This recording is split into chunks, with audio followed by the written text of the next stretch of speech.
ఈ పరధర్మంలో ఉండి చేసే ఆలోచనలన్నీ వ్యర్థ సంకల్పాలు. ఇంకా మీకు అర్థమయ్యే భాషలో చెప్పాలి అంటే గడిచిపోయిన గతము, భవిష్యత్తు, పరచింతన. సో, గడిచిపోయిన గతం గురించి, భవిష్యత్తు గురించి, వేరే వాళ్ళ గురించి ఆలోచించొద్దా అంటే గడిచిపోయిన గతంలో సంఘటనలు ఏవైతే ఉంటాయో, వాటి నుంచి పాఠాన్ని తీసుకుని, అనుభవాన్ని తీసుకుని, ఈ అనుభవాన్నే వివేకం అంటారు. సో, ఆ అనుభవాన్ని ఆధారంగా తీసుకుని మనము కర్మలు ఆచరించాలి. సో, భవిష్యత్తు గురించి ఆలోచించొద్దా అంటే ఇక్కడ యాక్చువల్‌గా మీ వర్తమానం ఆధారంగానే భవిష్యత్తు ఉంటుంది కాబట్టి వర్తమానం మీద ఫోకస్ చేయాలి. వర్తమానం మీ యొక్క కర్మల మీద మీరు ఫోకస్ చేస్తే వర్తమానంలో మీ కర్మలు ఈ స్వధర్మం ఏదైతే ఉందో, ఈ శాంతి, ప్రేమ, పవిత్రత, జ్ఞానము, సుఖము, ఆనందము, శక్తి వీటిని ఆధారంగా తీసుకుని మనస, వాచ, కర్మన మీరు కర్మలు ఆచరిస్తే మీ భవిష్యత్తు ఉజ్వలంగా ఉంటుంది. సో, వర్తమానంలో స్వధర్మంలో లేకుండా భవిష్యత్తుని సరిదిద్దుతామంటే మాత్రము అది జరిగే పని కాదు. సో, మన ఫోకస్ అంతా వర్తమానం మీద ఉండాలి. పరచింతన.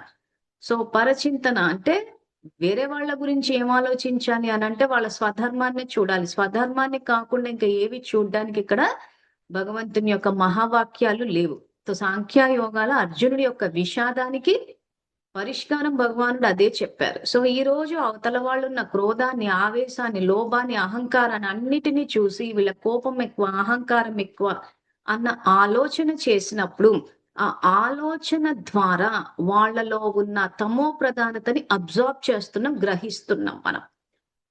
సో, దానివల్ల ఏమైపోయిందంటే ఆత్మంతా తమో ప్రధానంగా అయిపోతుంది. సో, ఇప్పుడేం జేయాలి? పరమాత్మకు కనెక్ట్ అవ్వాలి. ఇది ప్రాక్టికల్ లైఫ్. సో, పరమాత్మకు కనెక్ట్ అయినప్పుడు ఏమవుద్దంటే పరమాత్మలో ఉన్న దైవీ గుణాలు అబ్జార్బ్ చేస్తాం.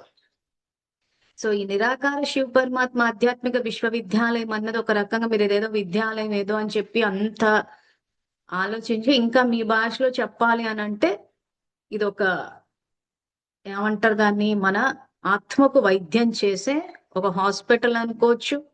మనకేదైతే ఈ తమో ప్రధానత ఉందో, ఈ కామ, క్రోధ, లోభ, మోహ, అహంకారం అని చెప్పేసి ఇటువంటి తమో ప్రధానతకు వైద్యనాథుడైన శివ భగవానుడు మనకి వైద్యం చేస్తారు.